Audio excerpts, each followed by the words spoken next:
Bueno, probablemente no alcancemos a ver el capítulo completo, pero es interesante ver que es la Escritura, el mismo Señor, quien le entrega este título tan espantoso a esta mujer que aparece. Y nosotros debemos observar siempre que la mujer, en el contexto bíblico, siempre tiene relación con algo espiritual, con un pueblo también espiritual. Por ejemplo, en el Antiguo Testamento se llama a Israel la esposa, la mujer de Dios, ¿no es cierto? En el Nuevo Testamento se le llama a la iglesia la esposa de Cristo.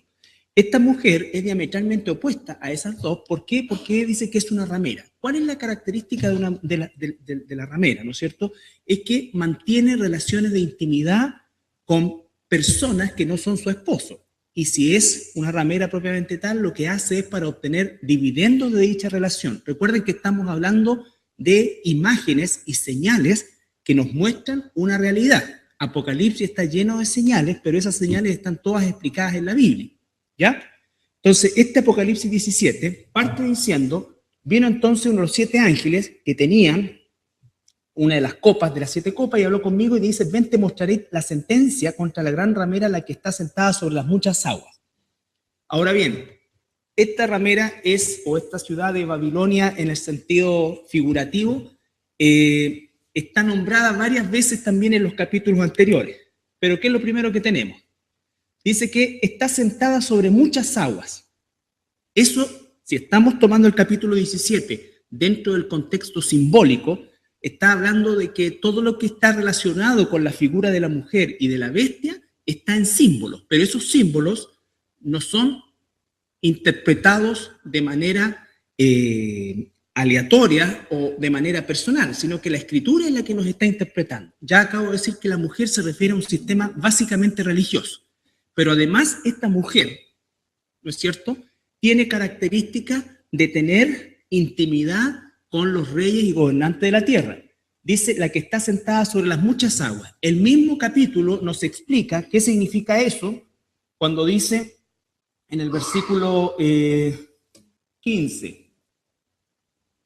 Dice, las aguas que has visto donde la ramera se sienta son pueblos, muchedumbres, naciones y lenguas. Entonces está hablando de una inmensa masa de la población del mundo, multinacional, de muchas lenguas, es decir, con una influencia a nivel global. El hecho de que se sientan en la Escritura, también el hecho de sentarse implica autoridad y también implica gobierno. Los reyes, ¿no es cierto?, cuando aparecían todos se ponían de pie y él se sentaba, ¿no es cierto? Entonces está hablando de una actitud de gobierno, una actitud de soberanía sobre ellos, ¿ya? Sentado indica dominio, muchas aguas, multitud de personas. Por eso, muchas aguas nosotros no podemos decir, yo creo, como hay algunas interpretaciones, porque aquí es cuando empiezan a haber muchas interpretaciones al respecto del libro de Apocalipsis, algunas más acertadas que otras, pero no, lo más lógico es no salir de la Escritura. Ya nos explica qué significan las muchas aguas, es un símbolo de multitud de personas, ¿no es cierto? Porque algunos hablan de que se refiere, por ejemplo, al mar Mediterráneo, pero no tiene una, podría ser y coincide en algún sentido desde el punto de vista geográfico con esta ciudad, pero no es lo que la Biblia en este momento nos está indicando, ¿ya? Entonces es un dominio sobre muchas poblaciones, sobre mucha gente, ¿ya? Ahora, el catolicismo romano, hermanos míos y hermanas, es sin duda alguna la representación de este sistema religioso que ya tiene 1500 años, instituido a partir del emperador Constantino en adelante, que absorbió toda la idolatría helénica, romana y del Medio Oriente, especialmente babilónica, y la transformó, ¿no es cierto?, en un sistema politeísta relacionado con personajes bíblicos. Por ejemplo, cuando la gente va al Vaticano y le besa el pie a la supuesta estatua de Pedro, ¿no es cierto?, que mostraron en un documental que la patita ya está gastada de tanto que la gente la soba y la besa, no está besando la estatua de San Pedro, es la estatua de Poseidón, el rey del mar, o de Neptuno en el caso de los griegos. Poseidón romano y Neptuno en el caso de los griegos. ¿Por qué? Porque en definitiva es justamente ese Dios de la cultura greco-romana que lo toman y le colocaron Pedro.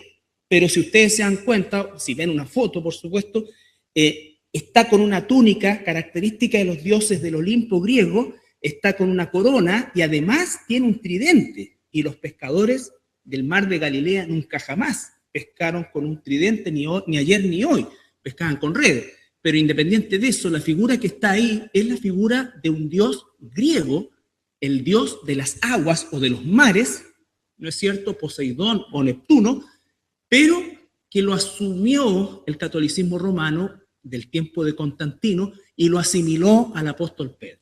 Y así, ¿no es cierto? Todas las figuras, por ejemplo, que aparecen de María con la guagua, nosotros lo revisamos ya mucho tiempo atrás, que se refiere justamente a la diosa de la fertilidad, que era Semiramis, que era Diana, ¿no es cierto? Y que venía de mucho tiempo atrás, del tiempo de los babilonios. Entonces, Astarte se llamaba en el tiempo de los babilonios. Entonces, este sistema tiene la capacidad o la condición de tener absolutamente relación con todo, relación política y comercial con todos los gobiernos del mundo, prácticamente con todos los gobiernos del mundo, desde el nazismo, ¿no es cierto?, hasta los grandes jerarcas árabes. No nos olvidemos que este personaje ostenta el título de Vicarius Deus, que en latín significa el sucesor o el reemplazante o el que está en lugar de Cristo. O sea, es una cosa absolutamente herética, pero además es jefe de Estado y además es emperador. Al Papa se lo corona. Hay una ceremonia de coronación porque él está siguiendo una sucesión de emperadores. Entonces, cada una de estas situaciones nosotros nos podemos dar cuenta de que Roma adquirió un poderío. Roma, en el caso de la religión del catolicismo romano, no solamente asumió un papel religioso, sino que asumió un papel político y un papel militar. Todos los estados en los cuales el catolicismo romano intervino durante toda su historia, todos los estados tenían concentrados los máximos poderes en la figura de sus prelados. No nos olvidemos que en nuestro país, por ejemplo, recién en la Constitución del año 1925 se separó la religión, ¿no es cierto?, que malamente dicho la Iglesia, la religión del Estado. Pero esa fue una separación en el papel, porque desde el punto de vista de la influencia del sistema romano sigue siendo gigantesca hasta el día de hoy. Hasta el día de hoy, ¿ya? Y no necesariamente desde el punto de vista garante de un concepto de moralidad. Ahora bien, ¿qué es lo relevante de esto? Además de eso, ¿no es cierto?, tenemos que este sistema maneja todo lo que es la economía de gran parte de Europa. Por ejemplo, nosotros, o sea, estaba revisando yo el tema de la deuda que tienen todos los países del mundo. Todos los países del mundo están endeudados, incluso Alemania, que es, diríamos nosotros, el país desarrollado por excelencia. Alemania tiene deuda externa. Y la pregunta que uno se hace, bueno, ¿a quiénes le deben estos países? ¿Quién es el que presta la plata? Porque no es un país propiamente tal, sino que un organismo. Y bueno, todos sabemos que es el famoso Fondo Monetario Internacional. Pues bien, el Vaticano tiene un cuarto del poder, es dueña de un cuarto del poder del Fondo Monetario Internacional. O sea, es dueña de un cuarto. El mundo le debe a la banca vaticana, que entre paréntesis tiene la inmobiliaria más grande de Europa. Son dueños de los terrenos y los lugares más exclusivos, que por supuesto se lo hicieron a lo largo de todos sus siglos de despotismo, ¿no es cierto?, en el cual le quitaron lugares a la gente, le quitaron tierra, y ellos aquí mismo en Serena, ¿no es cierto?, la plaza y todos los edificios que están ahí alrededor, que tienen una plusvalía gigantesca, pertenecen al arzobispado. La pregunta es, ¿quién se los cedió a ellos? Nadie. Se apoderaron, se apropiaron. Ahora bien, esto nosotros tenemos que saberlo, porque efectivamente el Banco Vaticano, y cuando se habla del Banco Vaticano, estamos hablando de la banca vaticana, que no solamente maneja y es el prestamista es un cuarto de los prestamistas del mundo. O sea, se les debe a ellos. Por eso en un momento determinado, no sé si ustedes se acuerdan de las noticias hace un tiempo atrás cuando estuvo por colapsar la Unión Europea por causa de Grecia, ¿cierto? Grecia estaba endeudada hasta más arriba del cuello y el Vaticano ofreció pagar la deuda de Grecia para estabilizar la Unión Europea. Y los alemanes, que no son nada de tontos, dijeron no, porque lo que está haciendo el Vaticano es apoderarse de Grecia, se va a hacer dueño de Grecia. Grecia le iba a pertenecer a ellos. Y entonces los alemanes, así lo dicen, prefirieron pasarle más plata a los griegos, ¿no es cierto?, para que sigan chupando y bañándose en el Mediterráneo, antes de que el Vaticano se hiciera dueño de Grecia. Porque eso es lo que pasaba, eso es lo que iba a pasar. Yo compro la deuda de Grecia, pero ahora Grecia es mío.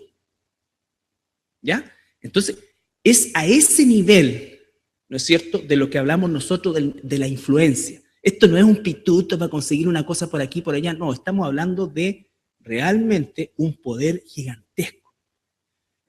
El sistema romano ha colocado reyes, ha sacado reyes, ha hecho caer sistemas, entonces, y ya tiene 1500 o más años de existencia. Por supuesto que pueden existir curas buenos, en el sentido de que probablemente el cura del pueblo, el cura de esto, sea gente buena y que ignora todo esto. Pero el sistema es definitivamente, absolutamente, ¿no es cierto?, algo perverso desde todo punto de vista. Desde todo punto de vista. ¿Cómo es posible? La gente no logra identificar, este hombre renunció. ¿Y sabes tú por qué renunció? Porque intentó, en alguna manera, meter la nariz en todo el sistema podrido, ¿no es cierto? Y le hicieron la guerra hasta que lo sacaron.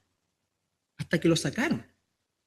Juan Pablo I, el antecesor del famoso Juan Pablo, él fue el primer papa que intentó, ¿no es cierto?, investigar parte de lo que significaba todo este entramado que tiene el Vaticano, ¿no es cierto?, hasta con tráfico de armas. Y ese papa fue envenenado. Y lo encontraron el día número 32 después de su proclamación, ¿no es cierto?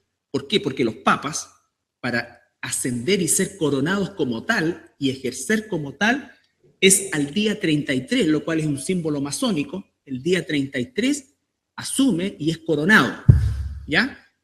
A Juan Pablo II lo encontraron muerto 5:15 de la madrugada del día 33, pero el día parte, según el sistema romano, a las 6 de la mañana. Por lo tanto, no alcanzó y en rigor Juan Pablo I nunca fue papa, porque nunca llegó a coronarse. ¿Ya? Entonces, ahora pregunta, ¿quién puede investigar eso? Nadie, absolutamente nadie. Entonces, todos estos sistemas, por ejemplo, nosotros sabemos y se sabe fehacientemente de lo que significa, en definitiva, las inversiones que el Vaticano tiene a nivel de todo el planeta. A nivel de todo el planeta. No estamos hablando de inversiones de todo tipo, algunas bastante inmorales. Pero el punto es que tú tienes al sistema religioso, al sistema económico, ¿no es cierto?, en concordancia y teniendo relación de intimidad se le llama, ¿no es cierto?, al hecho de que tienen relaciones diplomáticas y relaciones comerciales. El Vaticano no produce nada, por lo tanto las relaciones comerciales se sustentan sobre la base, en la gran mayoría, de préstamos que hace la banca vaticana a los distintos países a los cuales pertenece. Y además, el Vaticano tiene intereses propios en todos y cada uno de los países donde se encuentra presente, que es prácticamente en todo el mundo. Tienen propiedades desde China hasta Chile. ¿Ya? Desde China hasta Chile. Entonces, vuelvo a insistir, ¿cómo es que llegaron a ser dueños de eso? Por vía, ¿no es cierto?, de la usurpación, del quitar, de todas estas cosas así. Sobre todo, fíjate que en Europa, en el tiempo de la Inquisición, que lo vamos a ver someramente, ellos se apoderaron prácticamente de todos los negocios, riquezas y propiedades de los judíos, que finalmente terminaron expulsándolo. ¿Ya? Finalmente terminaron expulsándolo. Entonces dice el versículo 2, con la cual han fornicado los reyes de la tierra y los moradores de la tierra se han embriagado con el vino de su fornicación. Y me llevó en el espíritu del desierto. Me llevó en el espíritu al desierto. Y vi una mujer sentada sobre una bestia escarlata llena de nombre de blasfemia, que tenía 7 cabezas y 10 cuernos. 2 personajes. La mujer, que es este sistema religioso, político y económico, y el sistema político, que son el monstruo que hemos visto, la bestia que hemos visto ya hace bastante tiempo. Las 7 cabezas representan la geografía de los imperios antiguos, ¿se acuerdan? Asirio, babilonio, medo-persa, griego, romano, ¿no es cierto? Y la Roma resucitada, que está hablando desde el punto de vista del territorio que abarcaban estos imperios. Y los cuernos, que también están ahí, representan a los gobernantes que vendrán en el futuro y que serán parte de la forma de gobierno de este tiempo de la gran tribulación. ¿Ya? Y dice más abajo, y la mujer estaba vestida de púrpura y escarlata y adornada de oro, de piedras preciosas y de perlas. Tenía en su mano un cáliz de oro lleno de abominaciones y de inmundicia y de fornicación. Bueno, todo esto, ¿no es cierto? Tenemos el púrpura, que lo ocupan el colegio cardenalicio, y bueno, acá también lo ocupan los papas, pero básicamente los purpurados son el cuerpo cardenalicio, que son el magisterio de la religión, que son supuestamente los únicos capaces de interpretar la escritura, y de ahí sale la doctrina del catolicismo romano, básicamente volcada en el canon, que es una ley tanto religiosa como política, como también gubernamental, porque el Vaticano es un estado. Y el rojo, que es de exclusivo uso de la escarlata de los papas, ¿ya? Ahora ahí tenemos la famosa mitra, que no es otra cosa que una herencia tomada de la cultura babilónica o de la religión pagana babilónica al dios Dagón, que era normalmente una especie de pez que se ponían en la cabeza los sacerdotes y hacían sus cultos, ¿ya? Bueno, ahí está la corona. Esa es la corona oficial del papado. Lo que usan habitualmente es la mitra, ¿no es cierto? Pero esta es la corona que le pertenece, avaluada en muchos miles de dólares. ¿Ya? Bueno, y las vestiduras características púrpura y escarlata. Es de destacar el hecho que cuando Juan escribe esto, estamos hablando del siglo I, año 90 y tanto, ¿ya? Los religiosos de la época de Juan, todos ellos, tanto fariseos como saduceos o como otros religiosos, ocupaban normalmente, los religiosos paganos ocupaban normalmente el blanco, ¿ya?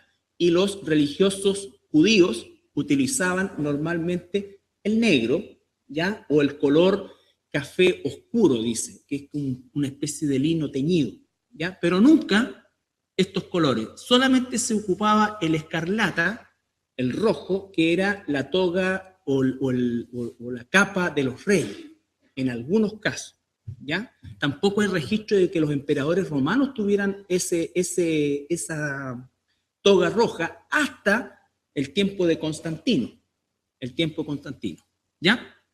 Entonces, tenemos las vestiduras y tenemos el cáliz, que tampoco, que es un elemento que nunca se introdujo en el cristianismo, ¿ya? En el cristianismo nunca se introdujo. Cuando habla la palabra en la Biblia, está hablando de copa, y la copa era un artefacto más bien parecido al vaso, en el caso de Jesús, que podía ser o de madera de olivo o de greda. Pero en la figura de cáliz, ¿no es cierto?, es algo que aparece también tardíamente, aun cuando en muchas Biblias se traduce cáliz, pero es copa, ¿ya? Entonces, esta copa, o este cáliz, mejor dicho, está compuesto por 1300 brillantes, ¿ya? Que es el cáliz de las ceremonias oficiales. En fin, hay una serie de otros elementos que pertenecen, por ejemplo, el Vaticano tiene una conformación de los templos paganos, druidas de la época, ¿no es cierto?, posterior a los ritos babilónicos, y es el famoso óctuplo. ¿ya? La plaza de San Pedro es un óctuplo, tiene ocho brazos que representan, y se entra por una calle principal, ¿ya? Eso es un modelo, pero calcado, por ejemplo, que se encuentra en Stonehenge, las ruinas de piedra esta, en muchos otros, principalmente en el templo, en los templos druidas y en las organizaciones satanistas, que es el acto sexual que le llama. ¿Por qué? Porque hay una sola calle que representa la entrada a la matriz de la mujer. El óctuplo representa en la cultura, o sea, la religión druida, representa la matriz de la mujer, y en el medio, ¿qué es lo que hay? Un obelisco que representa, ¿no es cierto?, la parte masculina. Entonces, cuando dice que todos los habitantes tendrán fornican con ella, se está refiriendo justamente a eso, que era justamente la forma en cómo hacían las ceremonias los druidas en este caso, para que todos aquellos que participaban entraran en intimidad con el ídolo o con los ídolos que iban a adorar. Esto, hermano, está ampliamente documentado. La gente en general lo ignora, ¿ya? Eso significa que las personas de buena fe, de buen corazón, ignoran todo esto, y el propósito del catolicismo romano es que lo ignoren siempre, ¿ya? Pocas personas saben que la gran mayoría de los cardenales, si no todos, pertenecen a logias masónicas, ya sea del rito escocés o del rito de York, que es el más antiguo. Entonces, la simbología es, pero absolutamente, absolutamente pagana en todo sentido, en todo sentido. Ahora bien, en el versículo 5, en su frente un hombre escrito: Babilonia, la madre de las rameras y de las abominaciones de la tierra. Ese es un título que se le entrega. ¿Por qué? Porque básicamente el sistema romano es el paraguas sobre el cual se sustentan todas las otras religiones. Por ejemplo, ya a partir de la década del 70 se está viviendo un movimiento que se llama el ecumenismo, ¿ya? Y el ecumenismo, mucha gente dice que es la unión de las religiones. Esa no es la definición del ecumenismo. El ecumenismo es un movimiento que nace en Roma a partir del Concilio Vaticano II, que es, dado el crecimiento de las otras religiones y una serie de otras cosas, lo que hicieron ellos, porque ¿qué es lo que dice todavía el canon católico? Fuera del catolicismo romano no hay salvación, ¿cierto? No dice fuera de Cristo, sino que fuera de la Santa Madre Iglesia no hay salvación. Lo que hace el ecumenismo es abrir las puertas a las otras religiones para que por medio de Roma alcancen salvación. Eso es lo que está diciendo, ¿ya? Pero no es que todas las religiones somos iguales o son iguales, no tiene que ver con eso. Entonces, por eso que es la madre, y tal como se le llama la madre, ¿ya? Entonces, y para Juan dice que es un misterio, porque en el tiempo en que Juan escribe el Apocalipsis, que es alrededor del año 95, la ciudad de Babilonia, la Babilonia histórica, ya no existía, ¿ya? Entonces, ¿qué es lo que se utiliza? Se utiliza el nombre como un símbolo de la máxima perversión religiosa, ¿no es cierto?, de la máxima perversión política, de la máxima perversión económica, tal como, por ejemplo, hasta el día de hoy se usa lo que decíamos, ¿no es cierto? Cualquier ciudad o cualquier lugar donde hay perversión sexual, decimos chuta, Sodoma y Gomorra, ¿no es cierto? ¿Por qué? Porque en nuestra mente se encuentra la representación o que Sodoma y Gomorra representan toda la perversión de carácter sexual que podamos imaginar. Así es el tema con Babilonia como imperio, ¿ya?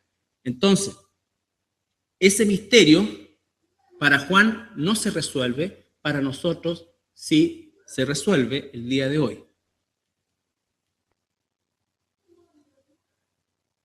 Ahí tenemos, quiero que veamos primero el versículo 9, antes de ver la abominación.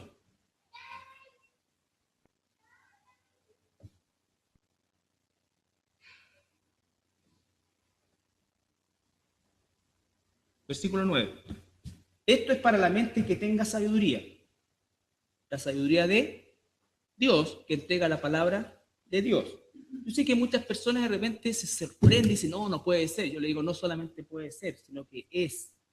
Y la historia lo demuestra así. Así lo demuestra. Esto es para la mente que tenga sabiduría. Las 7 cabezas son 7 montes sobre los cuales se sienta la mujer.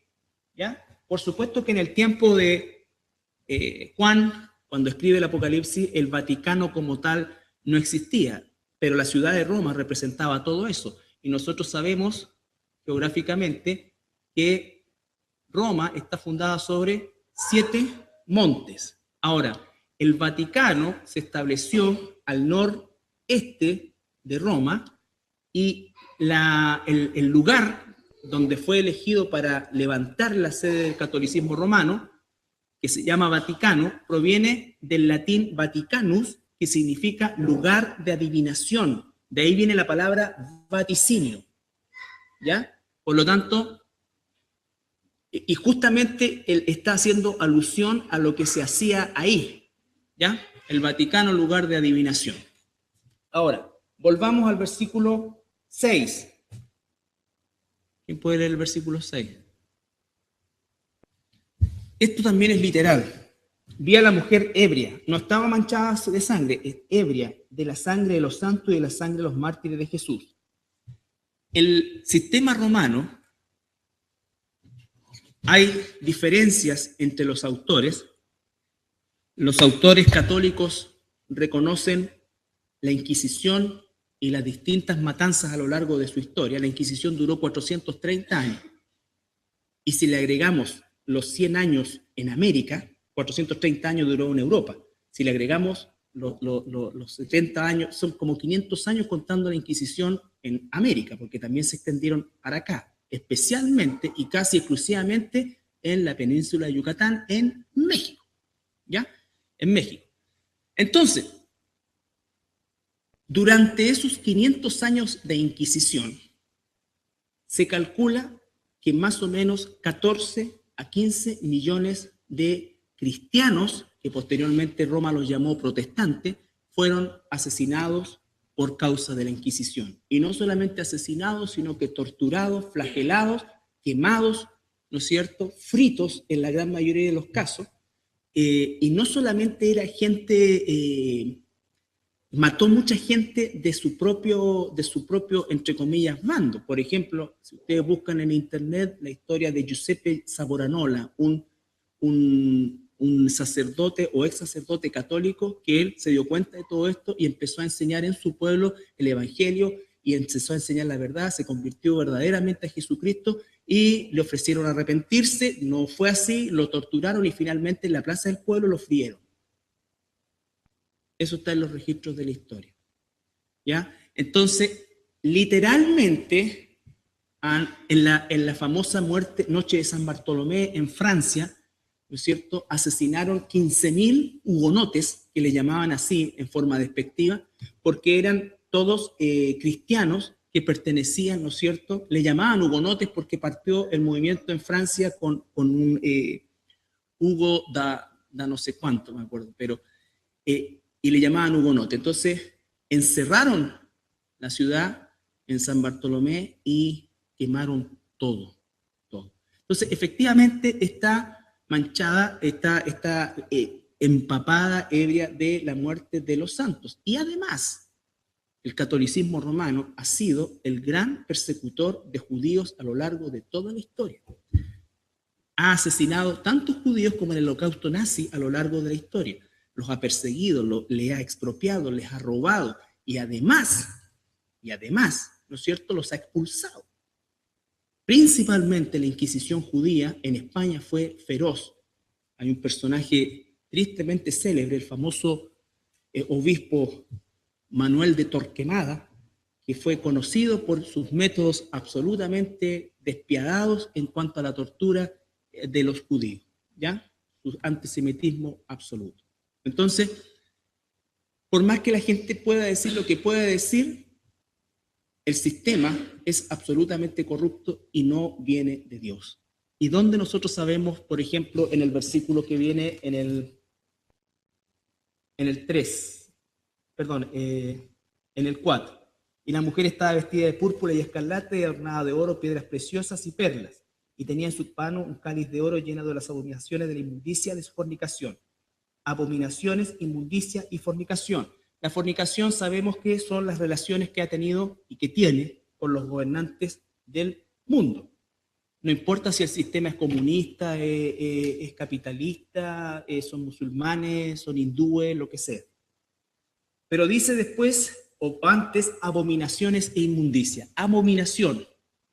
La palabra abominación en la escritura es sinónimo de herejía o sacrilegio, que son palabras que se usan habitualmente también, y la mayor de ellas es la transubstanciación, que es lo que recibe el nombre de la misa. La misa, la palabra misa es de misal, que significa sacrificio en latín.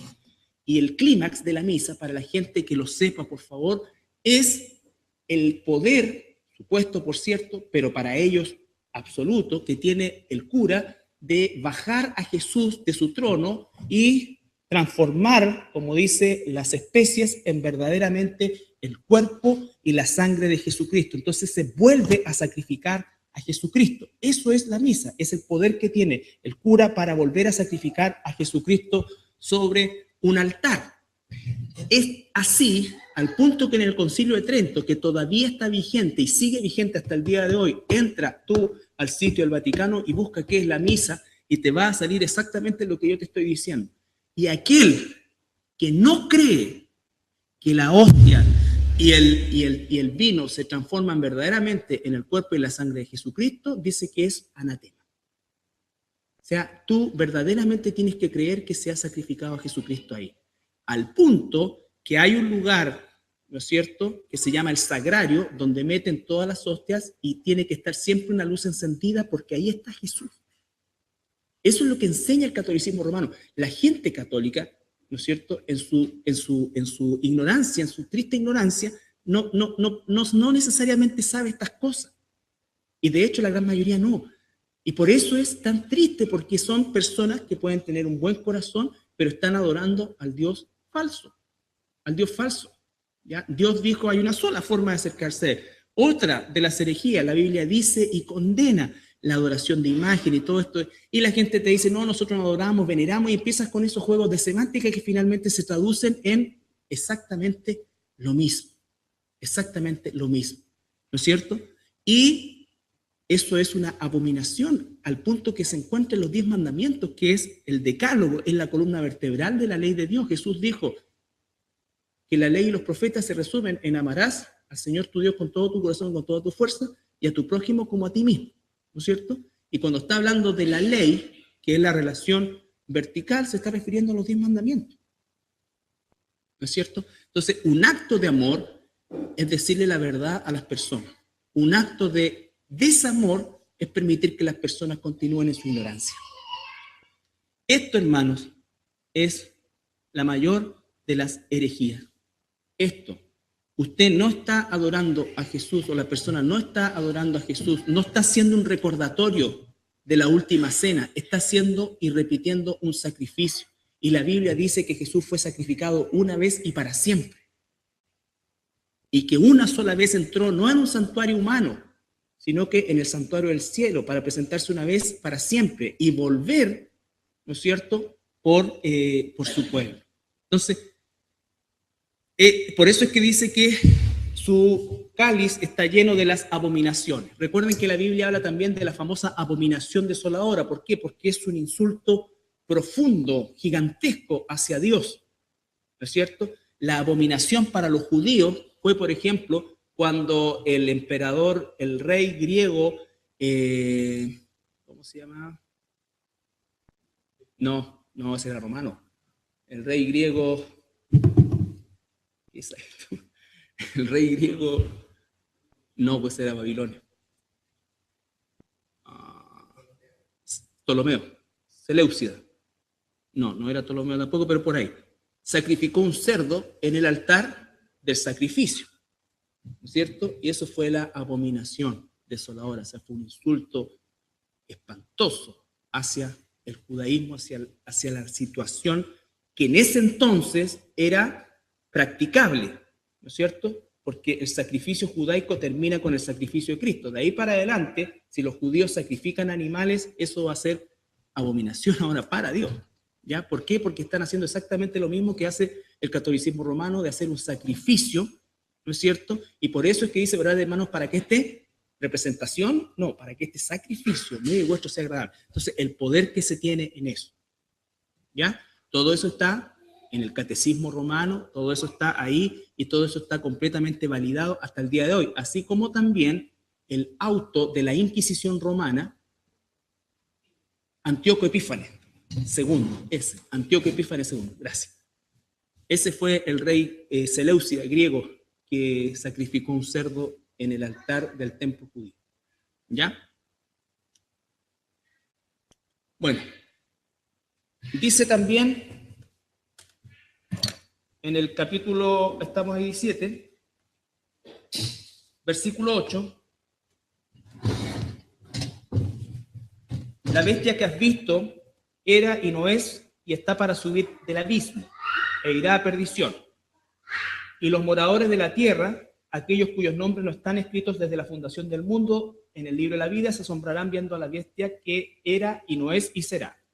Recuerden ustedes que la bestia también es la figura de el anticristo. Tenemos a el dragón, que es Satanás, la bestia, que es el anticristo, y el falso profeta, esa triada que emula Padre, Hijo y Espíritu Santo. Esta bestia dice que era, versículo 8, era. Recuerden ustedes que el anticristo surge en el capítulo 6 de Apocalipsis como un jinete en el caballo blanco que supuestamente viene a traer paz. A ese entonces, este anticristo es un ser humano, ¿no es cierto?, que trabaja para Satanás. Ahora, ese ser humano va creciendo en el tiempo, ese anticristo, y llega un momento en que sufre un atentado. ¿Se recuerdan cuando lo vimos eso? Es herido, dice una herida como de muerte, que se supone que muere y que resucita o que se sana milagrosamente. Esa es la parte que dice y no es. Y después dice, y está para subir del abismo e ir a perdición.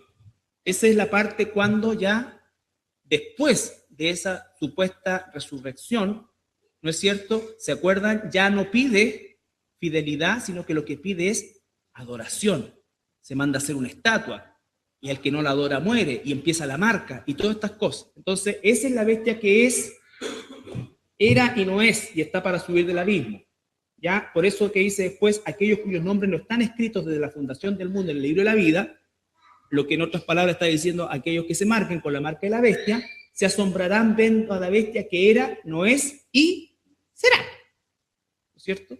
Ese será es cuando, recuerden ustedes, aquí tenemos que integrar todo. Capítulo 12, Satanás expulsado definitivamente del cielo, arrojado a la tierra, posee completamente a este ser que sufrió una herida de muerte y él es el que resucita y pasa a ser ahí ya definitivamente la unión y el dragón propiamente tal en la bestia, dominando a la bestia, que es el anticristo.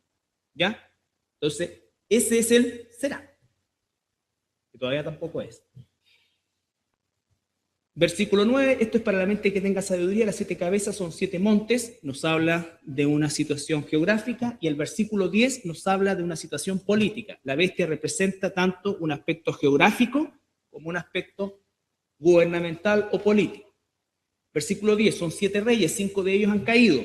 Esto, hermanos, nosotros no podemos dilucidarlo y tenemos que leerlo solamente, porque esto es la forma en cómo el gobierno se va a gestar en ese tiempo de caos.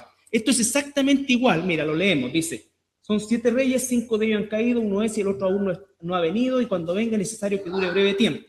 Esto es exactamente igual como cuando de repente, ¿no es cierto?, ya la empieza a quedar la crema y sacan a un ministro y el ministro viene, trata de arreglar la cuestión, dura 2 semanas, lo vuelven a sacar, meten a otro. Todo eso, ese quehacer gubernamental cuando hay caos, es lo que se está produciendo acá. Y no se olviden y no olvidemos el caos que se va a estar viviendo en este tiempo. No va a haber agua, no va a haber luz, va a haber enfermedades, va a estar todo contaminado, terremoto tras terremoto, ¿no es cierto?, cayendo granizo de 40 kilos. Todo eso, por lo tanto, la alteración a nivel gubernamental va a ser gigantesca. Por eso es que esto no es interpretativo, esto solamente hay que leerlo, va a pasar. Va a pasar. ¿Ya? Sin embargo, seguimos con el 11 y 12.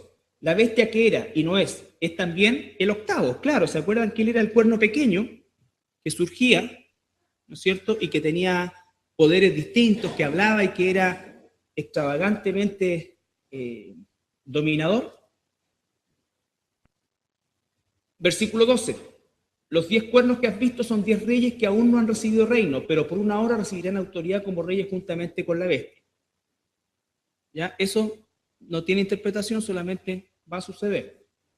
Lo que sí, nosotros vemos que estos tienen un mismo propósito y entregarán su poder y autoridad a la bestia. Es decir, va a ser tal el caos que recuerden ustedes, ¿se acuerdan cuando les mostré yo las federaciones que se formaron ya? En el mundo hoy día hay 10 federaciones, principalmente agrupadas por motivos comerciales.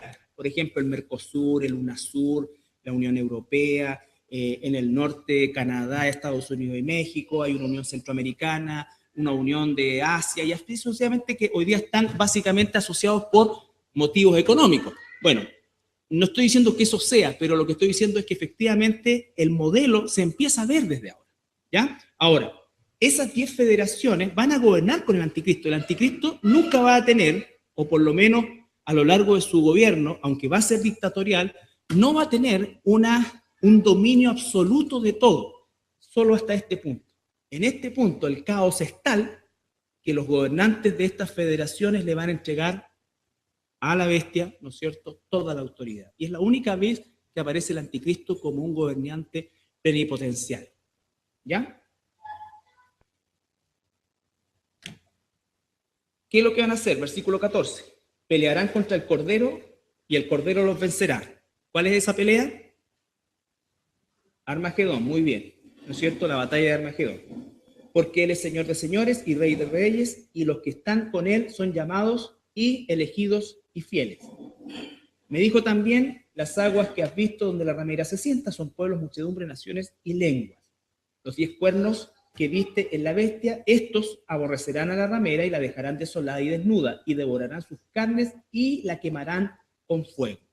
Entonces, estos 10 reyes, finalmente el gobierno político, por las razones que sea, lo que van a hacer, se van a volver contra el sistema religioso y contra la ciudad propiamente tal, y la van a destruir. ¿Ya? Versículo 17, porque Dios ha puesto en sus corazones el ejecutar lo que Él quiso. Lo que Él quiso. No se olviden de eso. Lo que Él quiso. ¿Por qué Dios? Ponerse de acuerdo y dar su reino a la bestia. Él quiso. ¿Por qué hay maldad en el mundo? Porque Dios permite que haya maldad. Porque si Dios quisiera que no hubiera maldad, ¿habría maldad? No. Entonces, si hay maldad, ¿por qué Dios la permite? Hay una razón. Así que cuando le hagan esa pregunta, ay, ¿por qué si Dios existiera y hubiera maldad? Porque no, si no existiera maldad, no podría manifestar su gracia. Él quiere que exista maldad. Él, fíjense, porque Dios ha puesto en sus corazones el ejecutar lo que Él quiso, ponerse de acuerdo y dar su reino a la bestia hasta que se cumplan las palabras de Dios. Dios es soberano sobre ese plan. Y la mujer, vuelve a la mujer, que es el sistema religioso político que has visto, es la gran ciudad que reina sobre los reyes de la tierra. Y eso es Roma. En ese instante, el imperio romano va a ser reconstruido geográficamente y va a tener una autoridad que va a llevar adelante el anticristo, más 10, una federación de 10 bloques a nivel mundial, ¿no es cierto?, que van a ejercer un gobierno sobre el planeta. Todo esto va a ser en corto periodo de tiempo. Recuerden que estamos en la segunda mitad de la tribulación, en la segunda mitad de estos 7 años, en la segunda mitad, que máximo van a ser 3 años y medio, que incluso van a ser acortados, y en una segunda mitad donde todos los juicios de Dios se van a dejar caer a manera de copas sobre el planeta. Por lo tanto, el gobierno de la bestia propiamente tal va a ser también sumamente difícil, sumamente ingobernable. O sea, Dios no le va a dejar tener un gobierno placentero o cuando dice muchas veces, ¿no es cierto?, que va a hacer lo que quiera, no va a hacer tampoco lo que quiera, nunca, jamás, nunca, jamás. ¿Ya? El capítulo 18 que vamos a ver la otra semana va a detallar ahora lo que nos relató el capítulo 17, versículo 15 en adelante, que es el abandono que hacen estos reyes del planeta o de estas federaciones de esta bestia, ¿no es cierto? O sea, de esta Babilonia, ¿ya? Bien.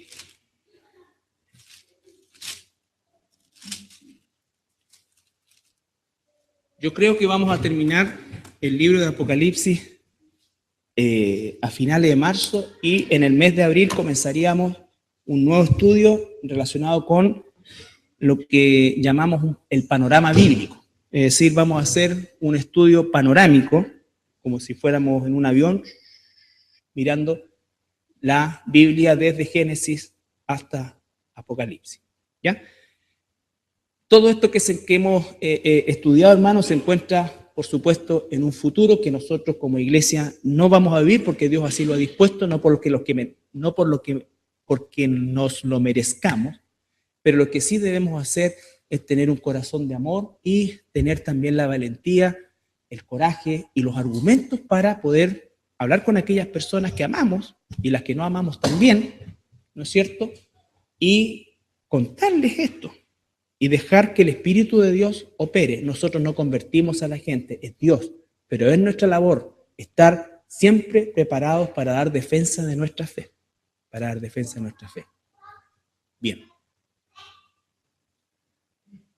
¿Ya? Ahora, el catolicismo romano, hermanos míos y hermanas, es sin duda alguna la representación de este sistema religioso que ya tiene 1500 años, instituido a partir del emperador Constantino en adelante, que absorbió toda la idolatría helénica, romana y del Medio Oriente, especialmente babilónica, y la transformó, ¿no es cierto?, en un sistema politeísta relacionado con personajes bíblicos. Por ejemplo, cuando la gente va al Vaticano y le besa el pie a la supuesta estatua de Pedro, ¿no es cierto?, que mostraron en un documental que la patita ya está gastada de tanto que la gente la soba y la besa, no está besando la estatua de San Pedro, es la estatua de Poseidón, el rey del mar, o de Neptuno en el caso de los griegos.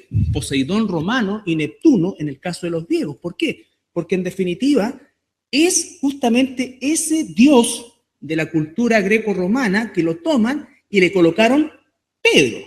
Pero si ustedes se dan cuenta, si ven una foto, por supuesto, está con una túnica característica de los dioses del Olimpo griego, está con una corona y además tiene un tridente. Y los pescadores del mar de Galilea nunca jamás pescaron con un tridente, ni ayer ni hoy, pescaban con redes.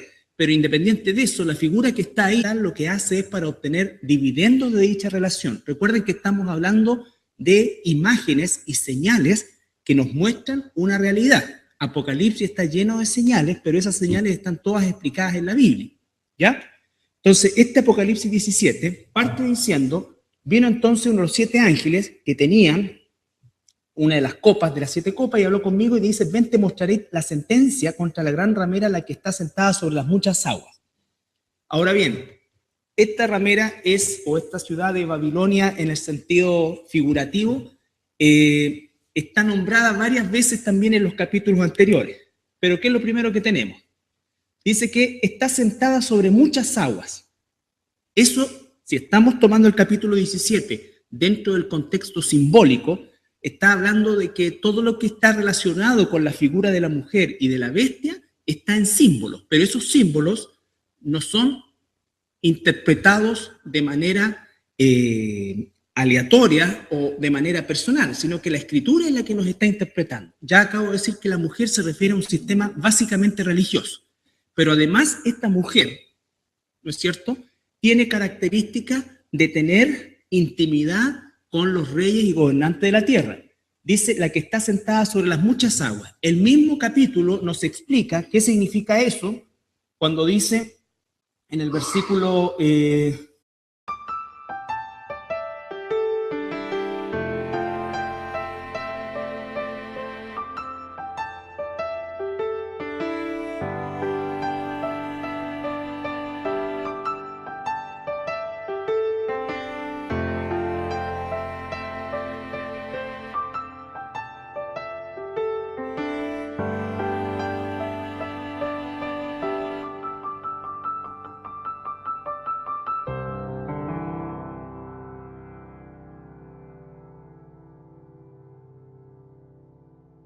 Bueno, probablemente no alcancemos a ver el capítulo completo, pero es interesante ver que es la Escritura, el mismo Señor, quien le entrega este título tan espantoso a esta mujer que aparece.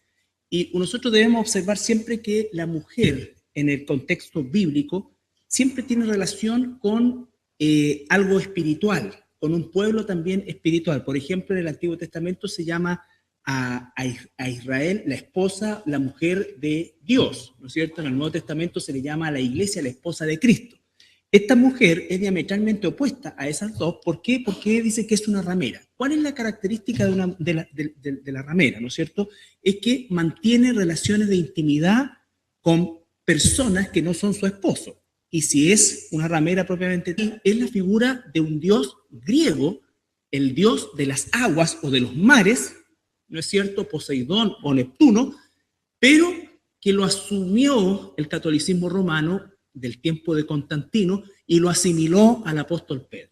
Y así, ¿no es cierto? Todas las figuras, por ejemplo, que aparecen de María con la guagua, nosotros lo revisamos ya mucho tiempo atrás, que se refiere justamente a la diosa de la fertilidad, que era Semiramis, que era Diana, ¿no es cierto? Y que venía de mucho tiempo atrás, del tiempo de los babilonios.